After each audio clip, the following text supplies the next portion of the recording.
Green board Hindi माध्यम पर आप सभी का स्वागत है। मेरा नाम है मनदीप। इस वीडियो में करेंगे कक्षा 10वीं का विषय गणित से पाठ 7। पाठ 7 का नाम क्या है? निर्देशांक ज्यामिति। निर्देशांक ज्यामिति की ये परिचय वाली वीडियो होगी। परिचय में पाठ से संबंधित जो भी विषय होते हैं उन सभी को समझा जाता है, साथ ही जो फॉर्मूले होते हैं उनको भी डिस्कस किया जाता है उदाहरण के साथ, ताकि प्रश्नावली में जो भी क्वेश्चंस आपके सामने आएंगे या फिर परीक्षा में जो क्वेश्चन आपके सामने आएंगे उनको आप आसानी से हल कर पाओ। तो जो भी विषय हैं, जो भी फॉर्मूले हैं, उन सभी को इस परिचय वाली वीडियो में डिटेल में डिस्कस किया जाएगा, आपको समझाया जाएगा। इस परिचय वाली वीडियो के अलावा इस पाठ की जो भी अन्य प्रश्नावलियां हैं, ठीक है, अन्य वीडियोज हैं, उनकी अलग अलग वीडियोज बनाई गई है। सभी के लिंक आपको नीचे डिस्क्रिप्शन बॉक्स में और फर्स्ट कमेंट में दिए गए हैं। सभी को देखना, अच्छी तरह से समझना। इस वीडियो में निर्देशांक ज्यामिति का परिचय शुरू करते हैं अगले पेज से।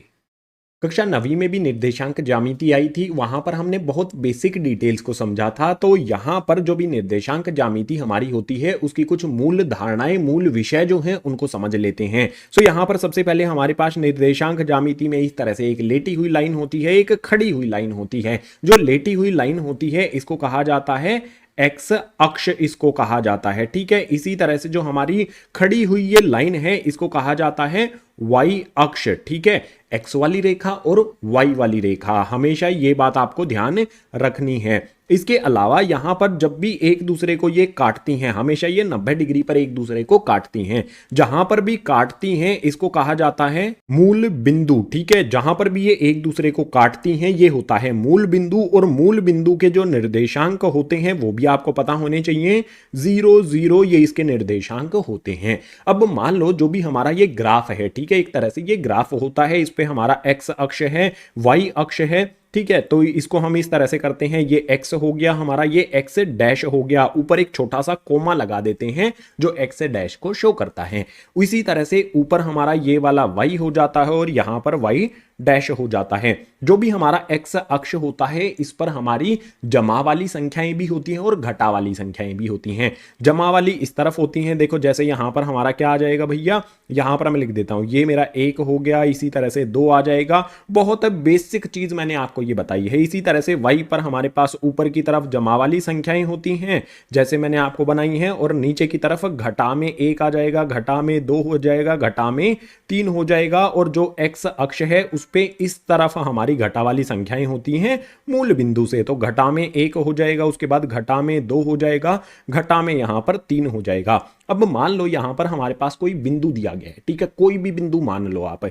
मान लो यहां पर हमारे पास ये एक बिंदु दे दिया गया है, ठीक है। हमें बताना है इस बिंदु, जो भी ये बिंदु है, इसके निर्देशांक क्या हैं। तो हम क्या करेंगे भैया, इस बिंदु को सबसे पहले जो भी हमारा y है और x है उससे तुलना करेंगे। तो देखो x पर इसका मान कितना है, घटा का 3 है, तो इस बिंदु का नाम रख देंगे, कुछ भी नाम अपनी तरफ से रख सकते हो। a हमने रख दिया है, इसका मान यहां पर घटा का 3 हो जाएगा। देखो a से यहां पर हम x अक्ष की तरफ आते हैं तो घटा का 3 हमें यहां पर मिल रहा है, तो घटा का 3, और यहां पर 2 आता है तो भैया इसको 2 हमें कर देना है। इस तरह से निर्देशांक लिखे जाते हैं किसी भी बिंदु के। जब भी आप निर्देशांक लिखते हो एक बात का आपने ध्यान रखना है कि जो भी x हमारा होता है, ठीक है, निर्देशांक जैसे मैंने a के लिखे हैं भैया, घटा का 3 और 2 लिखा है, हमेशा आपको x का मान ब्रैकेट में पहले लिखना है और y का मान आपने बाद में लिखना है। इसके अलावा 2 चीजें और यहां पर महत्वपूर्ण आपके लिए हो जाती हैं। मान लो हमारा कोई बिंदु है वो x अक्ष पर है, x वाली रेखा पर हमारा कोई भी बिंदु होता है, ठीक है। जैसे यहां पर मैं बना लेता हूं, जैसे ये वाला बिंदु मैंने बना लिया, ठीक है, ये तीर से मैं आपको दिखा रहा हूं ना, ये बिंदु मैंने यहां पर बनाया है। तो इस बिंदु के निर्देशांक क्या होंगे, इस बिंदु के जो निर्देशांक है ना, कोई भी अगर हमारा बिंदु x अक्ष पर है, ये इंपॉर्टेंट पॉइंट आपको ध्यान रखना है, कोई भी बिंदु x अक्ष पर होता है तो उसके निर्देशांक क्या होते हैं भैया, x का जो भी मान होगा वो आपने रख देना है, लेकिन y का मान हमेशा यहां पर 0 यानी कि 0 होता है। इस बात का आपने ध्यान रखना है, ठीक है। अगर x अक्ष पर है तो जो y वाला मान होगा, दूसरा वाली संख्या होती है, वो हमेशा 0 होती है। बिल्कुल इसी तरह से अगर हमारा कोई बिंदु y अक्ष पर है, ठीक है, मैं लिखता हूं यहां पर हमारा बिंदु y अक्ष पर है, तो हमारा x का मान 0 होगा और y का जो भी मान होगा वो आपने रख देना है। ठीक है। जैसे ही मैंने उदाहरण के लिए आपको ये बिंदु बनाकर दिखाया है, मैं दूसरा बनाकर दिखा देता हूं, लाल बिंदु मैं बनाता हूं। ठीक है, यहां पर आप देखो मैंने एक बिंदु यहां पर बनाया है, इसके निर्देशांक आप उदाहरण के तौर पर ले सकते हो। जो भी यहां पर हमारा x का मान है वो कितना है भैया, 3 है, तो हमने यहां पर 3 लिख दिया। और y का मान कितना होगा, अगर हमारा बिंदु इस x वाले अक्ष पर है तो y का मान हो जाएगा यहां पर 0। तो कोई भी बिंदु x अक्ष पर है उसमें y का मान 0 होता है, 0 होता है, 0 अंडा होता है, यह आपको ध्यान में रखना है। बिल्कुल इसी तरह से अगर हमारा कोई बिंदु यहां पर, मान लो हमारा ये बिंदु है यहां पर कोई y अक्ष पर है, ठीक है, जैसे यहां पर मैंने ये लाल बिंदु लगाया है, ये कहां पर है, y अक्ष पर है। तो y अक्ष पर मेरा यहां कहां हो जाएगा भैया, y अक्ष पर जो भी मेरा बिंदु होगा उसका मान x में तो 0 होगा और y का मान यहां से आप देख सकते हो 2 है, तो यहां पर हमें 2 लिख देना है। जो इंपॉर्टेंट बातें यहां पर मैंने आपको बताई हैं, ये सारी बातें आपने ध्यान रखनी है। अगर आपने इन चीजों को समझ लिया है तो बस इसमें 2-3 फॉर्मूले आपको याद करने हैं और आसानी से सभी प्रश्नों को आप हल कर सकते हैं। अब कौन कौन से फॉर्मूले हैं, उदाहरण सहित उनको समझने के लिए चलते हैं अगले पेज पर। सबसे पहले फॉर्मूले की बात करेंगे। सबसे पहले फॉर्मूले का इस्तेमाल किस तरह से किया जाता है, फॉर्मूला भी मैं आपको उदाहरण सहित बताऊंगा। तो पहला फॉर्मूला होगा मूल बिंदु से दूरी। आपको पता है मूल बिंदु क्या होता है, जहां पर x और y अक्ष एक दूसरे को काटते हैं और इसके जो भी यहां पर निर्देशांक हैं वो क्या होते हैं, 0 0 इसके निर्देशांक होते हैं। अब मान लो हमें यहां पर कोई a बिंदु दे दिया जाता है, इसे a बिंदु के जो भी यहां पर निर्देशांक हैं वो 6 और 8 हमें दे दिए गए हैं। ठीक है, सिर्फ मान लेना है कि a के निर्देशांक हमें दे दिए गए हैं। हमें बोला जाता है कि जो भी हमारा ये a बिंदु है, ये a बिंदु इस मूल बिंदु से कितनी दूरी पर है। अगर ये आपको पता करना है तो इसके लिए हमें फॉर्मूला इस्तेमाल करना पड़ेगा और फॉर्मूला आपके लिए लिख देता हूं यहां पर मैं। जो भी मूल बिंदु होता है ना, मूल बिंदु को o से डिनोट किया जाता है, o से दर्शाया जाता है। ठीक है, तो ये मेरा o हो जाता है और इसके निर्देशांक 0 0 होते हैं। अब यहां पर मुझे क्या करना है भैया, दूरी ज्ञात करनी है। किसकी भैया, o से a बिंदु की दूरी मुझे ज्ञात करनी है। तो मैं क्या लिखूंगा भैया, इसको लिखूंगा o a भी लिख सकता हूं, या फिर मैं इसको, दूरी का मतलब होता है डिस्टेंस, इसको मैं डिस्टेंस से भी, स्मॉल d जो होता है, छोटा वाला d होता है, उससे भी इसको दर्शा सकता हूं। o a के बीच की जो दूरी है उसके लिए हमारा फॉर्मूला क्या हो जाएगा, हमारे पास यहां पर होगा x, उसकी पावर 2 करेंगे, उसके बाद जमा में हम y लिखेंगे, उसकी भी पावर 2 करेंगे और इनको डाल देना है भैया रूट के अंदर। ठीक है, ये फॉर्मूला हो गया, ये इंपॉर्टेंट फॉर्मूला है। मूल बिंदु से अगर किसी भी बिंदु की दूरी आपको ज्ञात करनी है तो इस वाले फॉर्मूले का आपने इस्तेमाल करना पड़ेगा। अब आप कहोगे भैया x क्या है, y क्या है, पीछे वाले पेज पर मैंने बताया था कि जो भी आपको निर्देशांक दिए होते हैं यहीं पर हमारे पास भैया पहला x का मान होता है, दूसरा हमारा y का मान होता है। चलो इस फॉर्मूले में हम क्या करते हैं, इन दोनों x और y के मान को रख के हल करते हैं, पता करते हैं कि कितना हमें यहां पर बीच की जो दूरी है वो मिलेगी। तो x का मान आप देख सकते हो 6 है, यहां पर मैं लिख देता हूं 6, x की पावर 2 है तो इसकी भी पावर 2, जमा में मेरे पास यहां पर क्या है भैया, y है, इसका मान 8 है, तो y के स्थान पर 8 रख दूंगा, इसकी पावर भी 2 कर दूंगा और यहां पर इनको रूट के अंदर भी डाल देना है। अब इनको आगे हल करेंगे तो उसके लिए मैं अपने आप को थोड़ा सा जगह देने के लिए छोटा कर देता हूं। अब यहां पर इनको हल करना है, बस हमें हल करने के लिए जो भी हमारा 6 है उसकी पावर 2 करते हैं तो हमारे पास 36 हो जाता है, 8 की पावर 2 करेंगे तो ये हो जाता है 64, दोनों को जोड़ेंगे, रूट के अंदर दोनों को जोड़ेंगे तो 36 जमा में 64, ये कितना हो जाएगा भैया, 100 हो जाएगा रूट के अंदर, और रूट से बाहर कितना निकलेगा भैया, 100 जो है, 100 को हम कैसे लिख सकते हैं, 10 गुना में 10 लिख सकते हैं, अगर अंदर जोड़ा बन गया तो 10 बाहर आ जाएगा। तो जो भी हमारा यहां पर मूल बिंदु O है और A है, इसके बीच की दूरी कितनी हो जाएगी, 10 हो जाएगी। अब आप कहोगे भैया 10 सेंटीमीटर होगी, मीटर होगी, क्या होगा वो तो बताओ। तो आपको बता दूं, हमेशा जो आप लिखोगे वो इकाई होगी। ठीक है, तो इस तरह से आपने इकाई में यहां पर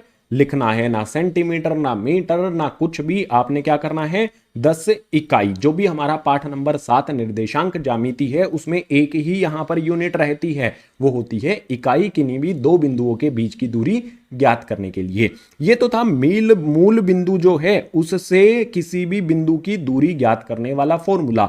अब मान लो दूसरी सिचुएशन हमें यहां पर दे दी जाती है, हमें यहां पर कोई बी बिंदु दे दिया जाता है। ठीक है, हमारे पास एक ए बिंदु है, हमारे पास एक बी बिंदु है, अगर इन दोनों के बीच की दूरी ज्ञात करनी हो तो क्या किया जाएगा, उसका भी फॉर्मूला होता है, उसको समझेंगे अगले पेज पर। मान लो हमें यहाँ पर कोई दो बिंदु दे दिए जाते हैं। मान लेते हैं कि यहाँ पर हमें कोई ए बिंदु दिया गया है जिसके निर्देशांक हमारे पास 2 और घटाका 3 दिए गए हैं। इसी तरह से हमारे पास कोई बी बिंदु दिया जाता है और इसके निर्देशांक घटाका 6 और 3 आपको दे दिए जाते हैं। दो बिंदु हैं ए और बी, ग्राफ पर बनाए गए दो बिंदु हैं। इन दो बिंदुओं के बीच की दूरी कैसे ज्ञात करेंगे? भैया फॉर्मूला होता है, फॉर्मूला बहुत जरूरी है, अच्छी तरह से इसको याद कर लेना। परीक्षा में बहुत सारे क्वेश्चन इसी फॉर्मूले से बनते हैं, मोस्ट इंपॉर्टेंट फॉर्मूला मैं इसको कहूंगा। दो बिंदुओं के बीच की जो दूरी है उसको हम डी से यहां पर दर्शाएंगे, ठीक है। डी से दर्शा सकते हो या फिर जो भी हमारे बिंदु होते हैं ना, ए और बी हमारे बिंदु हैं, तो हम इसको ऐसे भी लिख सकते हैं कि भैया हमारा यहां पर ए और बी इस तरह से हमने लिख दिया तो ए और बी के बीच की दूरी यहां पर आ जाती है। अब अगर इस दूरी को हमें ज्ञात करना है तो हमें क्या करना पड़ेगा? फॉर्मूला हमारा यहां पर आ जाएगा x2, उसके बाद घटा में यहां पर आ जाएगा हमारे पास x1, इन पे ब्रैकेट लगाएंगे और इनकी पावर 2 इस तरह से कर देंगे। बिल्कुल इसी तरह से यहां पर बीच में जमा का निशान लगाएंगे, फिर हमारे पास आ जाएगा y2, घटा में आ जाएगा हमारे पास y1, ब्रैकेट इस तरह से लगाएंगे और इस पर भी पावर 2 हमें कर देनी है। क्या ये हमारा फॉर्मूला बनता है? अभी फॉर्मूला अधूरा है। जो चीज आपको याद रखनी है वो इनको रूट के अंदर भी डालना होता है। तो इसको कहा जाता है डिस्टेंस फॉर्मूला या फिर दूरी का फॉर्मूला। किन्हीं भी दो बिंदुओं के बीच की दूरी अगर ज्ञात करनी है तो इस वाले फॉर्मूले का इस्तेमाल किया जाएगा। आप कहोगे भैया ये तो बताओ कि x1 y1 x2 y2, मतलब जो भी हमारा x1 y1 है, मतलब क्या होगी ये वैल्यूज, ये आपको पता होना चाहिए। तो देखो बहुत आसान तरीके से जो भी हमारा ए बिंदु है ना, यहां पर ए बिंदु में हमारी जो पहली वैल्यू होगी वो हो जाएगा हमारा x1, जो दूसरी भी वैल्यू होगी वो हो जाएगा हमारा y1, दूसरा जो हमारा b बिंदु है इसकी वैल्यू जो है वो x2 हो जाएगी और ये वाली जो दूसरी वैल्यू है ये हो जाएगी हमारी यहां पर y2। ठीक है, बहुत सिंपल है। अब इसको जस्ट फॉर्मूले में हम दूरी ज्ञात कर रहे हैं ए बी की, तो यहां पर ए बी लिखेंगे। अब इनकी दूरी ज्ञात करने के लिए फॉर्मूले में वैल्यू पुट करनी है आपने। वैल्यू यहां पर देखो क्या है भैया, x2 है, तो देखो x2 हमारा कितना है भैया, -6 है, तो यहां पर घटा का 6 लिखेंगे, उसके बाद घटा का निशान लगा लेंगे फॉर्मूले के अनुसार। उसके बाद हमारे पास x1 आ जाता है। x1 का मान कितना है भैया, 2 है, तो यहां पर 2 लिखा, इस पे हमने इस तरह से ब्रैकेट लगाए और पावर 2 कर दी। फॉर्मूले के अनुसार हमने जस्ट वैल्यू पुट करनी है। इसके बाद जमा का निशान लगा लो। हमें क्या करना है भैया, y2 हमारे पास यहां पर 3 है, तो मैं यहां पर 3 लिख लेता हूं। इसमें से मुझे घटाना है y1 को। भाई y1 का मान कितना है, घटा का 3 है, तो यहां पर आ जाएगा मेरे पास घटा का 3। इस तरह से इन पे ब्रैकेट मुझे लगाना है और इसकी पावर 2 यहां पर कर देनी है और रूट भी बना देना है याद से। मान हमने रख दिए, अब इनको हल कर लोगे तो आपको उत्तर मिल जाएगा। जो भी उत्तर होगा वो इकाई में होगा, मैं हल करके आपको दिखा देता हूं। तो सबसे पहले यहां पर क्या किया जाएगा, देखो घटा का 6 है, घटा का 2 है, दोनों संख्याएं हमारी घटा की हैं तो जुड़ जाएंगी और हो जाएगा घटा का 8, इस पर पावर लग जाएगी 2। इसके बाद जमा का निशान यहां पर हमें देखना है। यहां पर देखो plus plus, sorry minus minus है, यहां पर माइनस माइनस क्या होता है, प्लस होता है। तो 3 जमा में 3 प्लस हो जाएगा ना, माइनस माइनस प्लस होगा, तो 3 जमा में 3 ये हो जाएगा हमारा 6 और इस पर पावर 2 ऐसी की ऐसी रहेगी और रूट भी हमें बनाते हुए चलना है। अब एक साइड में आप क्या कर सकते हो, घटा जो 8 है इसकी पावर 2 कर लो। घटा 8 की पावर 2 अगर आप इसको एक साइड में हल करके देखोगे तो आपको पता है क्या मिलेगा, 64 मिल जाएगा। तो यहां पर मेरे पास आ जाएगा भैया 64 जमा में 6 की पावर 2 कितना होता है, 36 होता है। रूट के अंदर इनको डाले रखेंगे, 64 जमा में 36 रूट के अंदर कितना हो जाएगा भैया, 100 हो जाएगा। इनको हल करेंगे तो हमारे पास 10 इकाई जो है इन दोनों बिंदुओं के बीच की दूरी मिल जाएगी। तो जो भी हमें इस तरह से ए और बी बिंदु दिया हो उनके बीच की दूरी कैसे ज्ञात करनी है, फॉर्मूले का इस्तेमाल कैसे करना है, उदाहरण सहित मैंने आपको समझा दिया है। अब जो इस पाठ का अगला विषय है वो और ज्यादा महत्वपूर्ण है क्योंकि उसमें पढ़ेंगे हम सेक्शन फॉर्मूला को। सेक्शन फॉर्मूला उदाहरण सहित समझने के लिए चलते हैं अगले पेज पर। पाठ में हमारा अगला विषय आता है दो बिंदुओं को जोड़ने वाले रेखाखंड का मध्य बिंदु के निर्देशांक।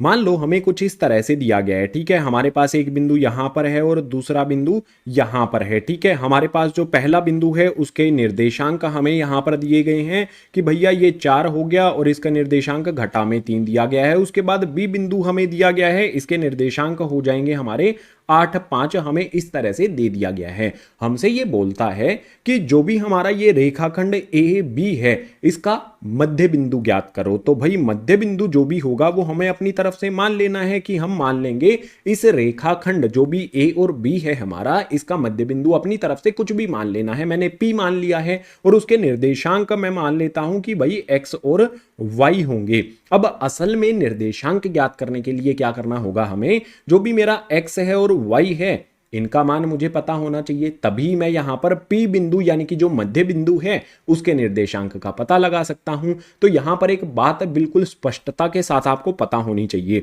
अगर मध्य बिंदु है, ठीक है, कंडीशन ये सिर्फ किसके लिए है, मध्य बिंदु के लिए, ठीक है। यहां पर मैं लिख भी देता हूं, मध्य बिंदु अगर हमें ज्ञात करना है, मध्य बिंदु यहां पर हमारा क्या है भैया, P है, और ये मध्य बिंदु के निर्देशांक क्या हैं, X और Y हैं। अगर मध्य बिंदु के निर्देशांक मुझे ज्ञात करने हैं तो बहुत आसान काम आपको करना पड़ेगा कि जो भी हमारा यहां पर x2 है उसमें हम जोड़ देंगे यहां पर x1 को, दोनों को जोड़ेंगे और 2 से भाग कर देंगे, ठीक है। इस तरह से एक बड़ा सा ब्रैकेट आपने बनाना है। बिल्कुल इसी तरह से यहां पर y2 जमा में y1 करना है और बटे में यहां पर 2 कर देना है। ये फॉर्मूला होगा किसका भैया, जो मध्य बिंदु होता है, ठीक है। ए और बी हमारा एक रेखाखंड है यानी कि एक लाइन है, इसके मध्य बिंदु के निर्देशांक ज्ञात करने के लिए इस फॉर्मूले का इस्तेमाल किया जाएगा।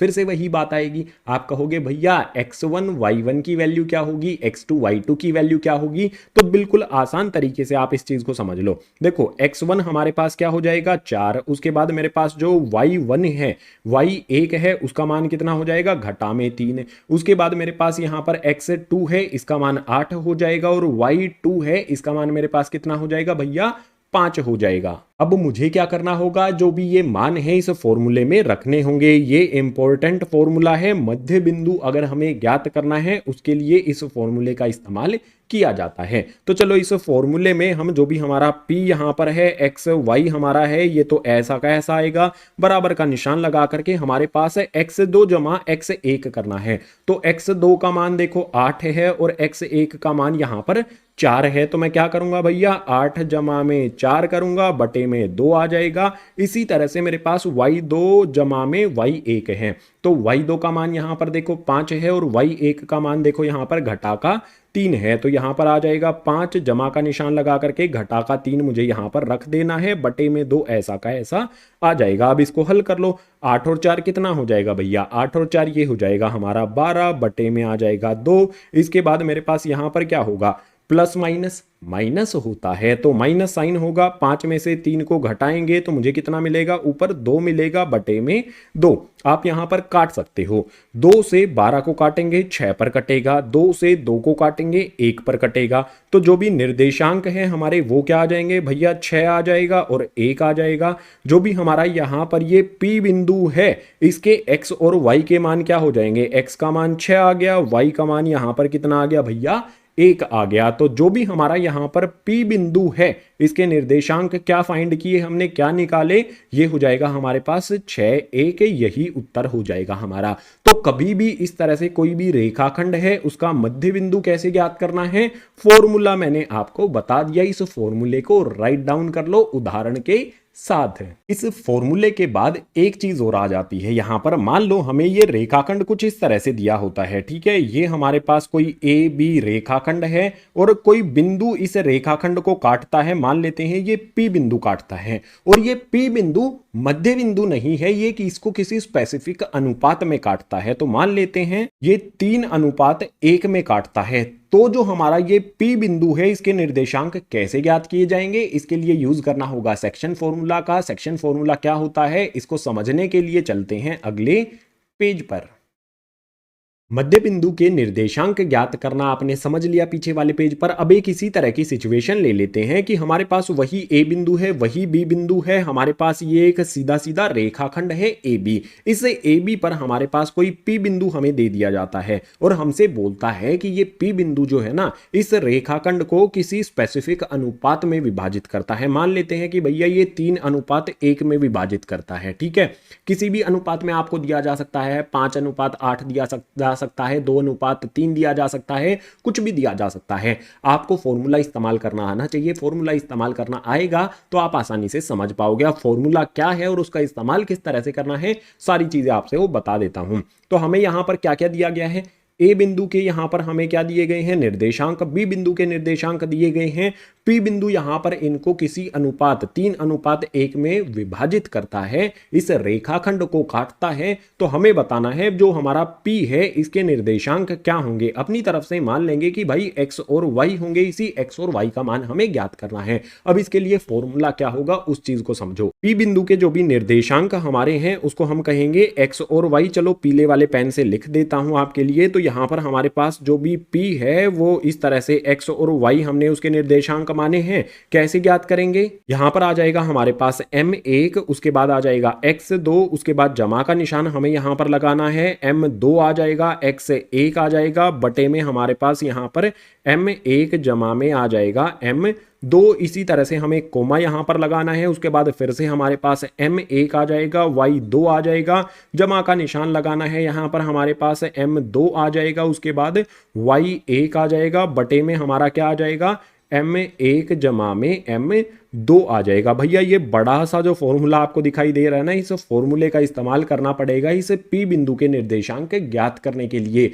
आसान है फॉर्मूला, 2-4 बार इस्तेमाल करोगे आसानी से आपको याद हो जाएगा। देखो बस करना क्या है, देखो x2 घटा में x1 आपने करना है और यहां पर M1 M2 रखना है इनके साथ में गुणा में, ठीक है। इसी तरह से यहां पर Y2 Y1 आएगा और मेरे पास यहां पर M1 M2 आ जाएगा। नीचे आपको M1 और M2 को जोड़ना है, यहां पर भी और यहां पर भी। जो भी हमारा ये फॉर्मूला है ना, इसको थोड़ा सा मैं साइड में कर देता हूं, ठीक है। ये फॉर्मूला हो गया।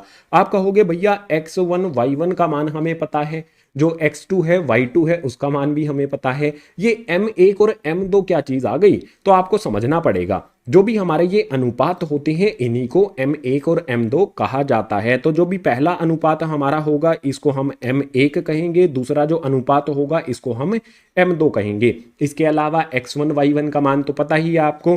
जो भी हमारा पहला बिंदु है उसके निर्देशांक x1 y1 होते हैं, दूसरा बिंदु होगा हमारा उसके निर्देशांक x2 y2 होते हैं। अब इसमें हम क्या करेंगे भैया, निर्देशांक ज्ञात करने के लिए हम यहां पर मान रखेंगे। सबसे पहले क्या करना है, M1 का मान रखना है। तो भैया M1 का मान आपको दिखाई दे रहा है ना, कितना होगा, यहां पर 3 होगा। इसमें मुझे इसके बाद क्या करना है, x2 का मान रखना है। x2 का मान क्या होगा हमारा, 8 हो जाएगा। तो गुना का निशान लगेगा बीच में और 8 यहां पर आ जाएगा। M1 और x2 के बीच में कोई भी निशान नहीं है, इसका मतलब गुना हो जाएंगे वो, ठीक है। इसके बाद जमा का निशान आपने यहां पर लगा लेना है। जमा का निशान लगाने के बाद हमें M2 और x1 रखना है। M2 का मान आप देख सकते हो 1 है, x1 का मान आप यहां पर देख सकते हो भैया 4 आता है। पहले बिंदु में x का मान 4 है, वही हमारा x1 होता है। बटे में क्या करना है, M1 जमा में M2 यानी कि 3 जमा में 1 हमें कर देना है। 3 जमा में 1 कितना होता है, 3 जमा में 1 लिख लो, अगले वाले स्टेप में इसको सोल्व कर लेंगे। इसके बाद जो हमारा यहाँ पर देखो 3 और 1 है, अगले वाले में भी M1 M2 हमें रखना है। तो भैया 3 गुना में ये ऐसा का ऐसा आ जाएगा हमारा 3। y2 का मान मुझे बताओ कितना है, यहाँ पर 5 रखना है, तो यहाँ पर 5 आ जाएगा। जमा का मेरे पास 1 आ जाएगा M2 का मान, और y1 का मान यहाँ पर कितना है, घटा का 3 है, तो यहाँ पर घटा का 3 मुझे रख देना है। बटे में मेरे पास M1 जमा में M2 यानी कि 3 जमा में 1 रख देना है। मान हमने रख दिए तो आसान है इसको हल करना। कैसे आसान है बता देता हूं। 3 को यहां पर 8 से गुना करेंगे तो ये हो जाएगा हमारा 8 तिया 24 हो जाएगा। उसके बाद जमा का निशान यहां पर लगा लो। 1 को 4 से गुना करेंगे तो ये हमारा 4 ही रहेगा। बटे में 3 जमा में 1 अगर हम कर देंगे तो ये हमारा 4 हो जाएगा। कोमा लगा लो। आगे वाला जो हमारा यहां पर है 5 तिये, ये हो जाएगा हमारे पास 15। उसके बाद ध्यान देना है आपने प्लस माइनस के निशान पर। तो यहां पर देखो 1 जमा का है, 3 घटा का है, प्लस माइनस ये हो जाएगा हमारे पास माइनस, और 3 ऐसा का ऐसा आ जाएगा। या फिर आप इस तरह से कर सकते हो, 1 को 3 से गुना करोगे तो 3 ही वहां पर हमें मिलेगा। और नीचे हमारा क्या होगा, 3 जमा में 1 ये हो जाएगा 4। ब्रैकेट हमें इस तरह से लगाए रखना है। अब 24 जमा में 4 करो भैया, ये कितना हो जाएगा हमारे पास 28 बटे में 4 ऐसा का ऐसा। इसके बाद 15 घटा में 3 करेंगे तो ये हो जाएगा हमारे पास 12 बटे में 4, ऐसा का ऐसा। अब हम अगले स्टेप में क्या कर सकते हैं भैया, 4 से 28 को और 4 से 12 को काट सकते हैं, काट लेते हैं। तो 4 से 28 को काटेंगे कितने पर कटेगा, 7 पर। 4 से 12 को काटेंगे तो कटेगा 3 पर। हमारे जो निर्देशांक हैं वो हमें क्या मिलेंगे, 7 मिल जाता है और 2 हमें मिल जाता है। तो जो भी हमारा ये P बिंदु है उसके निर्देशांक क्या हो जाएंगे, एक्स वाई हमने माने थे, एक्स वाई का मान यहां पर हमें मिल जाता है। तो मैं इस तरह से लिख सकता हूं, जो भी हमारा P बिंदु है उसके निर्देशांक 7,2 हो जाएंगे। ठीक है, ये हमारा उत्तर हो गया। आपके लिए इंपॉर्टेंट क्या है भैया, ये वाला जो फॉर्मूला आपको बताया गया है इसको कहा जाता है सेक्शन फॉर्मूला। इस फॉर्मूले को अच्छी तरह से याद रखना है और जब भी इसमें मान रखोगे तो एक बार दोबारा से चेक कर लेना है, क्योंकि कई बार गलती कर देते हैं स्टूडेंट्स मान रखते टाइम। इसमें जो भी हमारा ये पार्ट है ये इन फॉर्मूलों पर ही डिपेंड करता है। मैंने आपको कौन कौन से फॉर्मूले बता दिए हैं वो आपको एक बार दोबारा से रिविजिट करा देता हूं। उन फॉर्मूलों को राइट डाउन कर लेना। 4 फॉर्मूले हैं या 5 फॉर्मूले हैं, अगर ये फॉर्मूले आपको इस्तेमाल करने आ गए तो कोई भी प्रश्न इस पार्ट का आपको मुश्किल नहीं लगेगा। पार्ट के चारों फॉर्मूले कौन कौन से हैं भैया, चारों फॉर्मूले आपके सामने यहां पर लिखे गए हैं। पहला फॉर्मूला मैंने आपको बताया था, जो मूल बिंदु है और कोई भी बिंदु ए दिया गया है उसके बीच की दूरी ज्ञात करने वाला। दूसरा मैंने आपको बताया था, कोई भी 2 बिंदु दिए गए हैं, ए भी आपको दिया जा सकता है, पी क्यू बिंदु दिए जा सकते हैं। दोनों बिंदुओं, कोई भी किसी भी तरह के 2 बिंदु हैं उनके बीच की दूरी ज्ञात करने के लिए आपने इस वाले फॉर्मूले का याद कर लेना है, इस्तेमाल करना है। इसके बाद अगर कोई भी हमारे पास एक रेखा दे दी जाए, उसका मध्य बिंदु ज्ञात करना हो तो मध्य बिंदु के लिए क्या करना है भाई, तीसरा वाला जो फॉर्मूला है इसका इस्तेमाल कर लेना है। अगर कोई रेखाखंड को बिंदु किसी अनुपात में विभाजित करता है तो उसके लिए चौथे वाले फॉर्मूले का आपने याद कर लेना है, इस्तेमाल इसका आपने करना है। अगर ये 4 फॉर्मूले आपको सही तरह से इस्तेमाल करने आ गए, पाठ में या फिर परीक्षा में कोई भी प्रश्न आपको दे दिया जाए तो आसानी से आप उसको हल कर लोगे। जो भी हमारा ये पाठ था निर्देशांक ज्यामिति, इस पाठ का परिचय हुआ कंप्लीट। उम्मीद करता हूं परिचय में जो भी विषय आपको समझाए गए थे, जो भी फॉर्मूले आपको बताए गए थे, सभी आपको समझ आ गए होंगे। अगर आ गए हैं तो वीडियो को लाइक जरूर कर देना है। आपकी कक्षा में पढ़ने वाले जो भी छात्र हैं उनके साथ इस वीडियो को शेयर भी कर देना है। और जितने भी नए छात्र आते हैं चैनल को सब्सक्राइब कर लो। ग्रीन बोर्ड हिंदी पर गणित की, विज्ञान की जो भी वीडियोज हैं इसी तरह से आती रहेंगी। इसके अलावा इस पाठ 7 निर्देशांक ज्यामिति की परिचय के अलावा 2 प्रश्नावलियां हैं। कौन कौन सी है भैया, प्रश्नावली 7.1 है और प्रश्नावली 7.2 है। इन दोनों की अलग अलग वीडियो बनाई गई है, दोनों के लिंक आपको नीचे डिस्क्रिप्शन बॉक्स में दिए गए हैं, उनको देखना और अपने क्लासमेट्स के साथ शेयर भी कर लेना है। तो इस वीडियो में इतना ही, मैं मिलूंगा आपसे इसी तरह की अगली वीडियो में।